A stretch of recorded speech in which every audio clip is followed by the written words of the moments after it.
Assalamualaikum warahmatullahi wabarakatuh.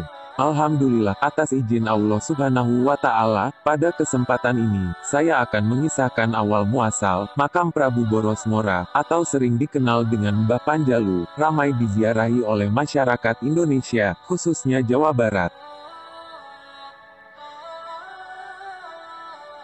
Itu semua tidak lepas dari peranan Gus Dur, yang saat itu, kebetulan menjabat sebagai Presiden Indonesia, yang bermimpi, ada makam di tengah Nusa. Mimpi Gus Dur, tentang makam di tengah Nusa.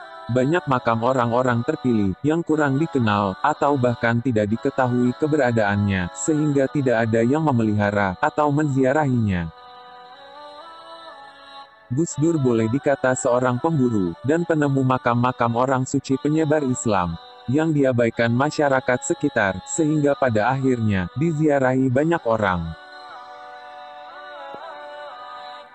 Haji Sulaiman, asisten Gus Dur menuturkan, suatu ketika, di awal tahun 1990-an, Gus Dur bermimpi, agar ia menziarahi sebuah makam yang ada di tengah Nusa, dan diminta untuk datang pada tengah malam,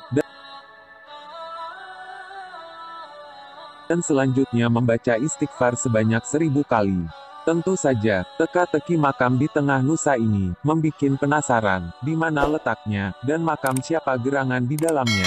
Setelah mencari informasi sana-sini, ternyata yang dimaksud dengan makam di tengah Nusa adalah, makam Syekh Panjalu, yang lokasinya berada di Pulau Nusa Gede, di tengah Situle Engkong, yang merupakan wilayah di sebuah bukit berhawa sejuk di Ciamis, Jawa Barat, yang dikelilingi oleh beberapa gunung. Ketika itu, makam tersebut baru dikenal di lingkungan masyarakat lokal.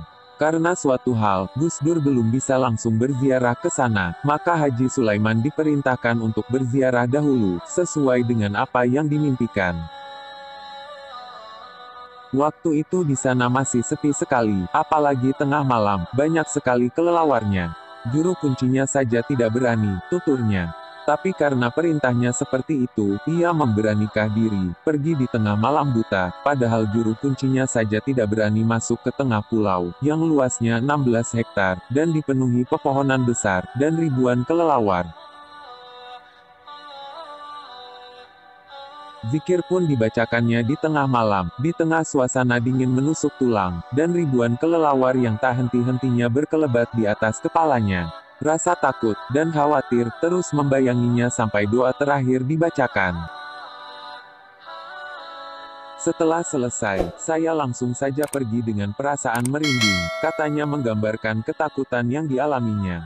Setelah itu, Gus Dur pun meluangkan waktunya untuk berziarah ke sana, dan memperkenalkan kepada masyarakat, bahwa yang dimakamkan di pulau kecil tersebut adalah penyebar Islam di Ciamis, yang juga seorang wali.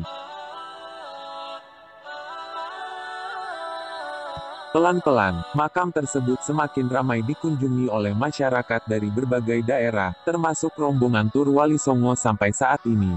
Ketika menjadi presiden, Gus Dur membantu memperbaiki sarana dan prasarana di Panjalu, sehingga semakin nyaman dikunjungi peziarah.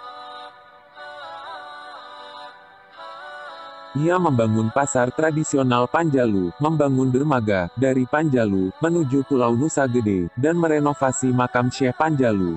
Jika ada yang belum tahu, siapakah Syekh Panjalu itu, saksikan video yang lainnya. Alhamdulillah, saya sudah mengisahkan biografi jati diri Syekh Panjalu.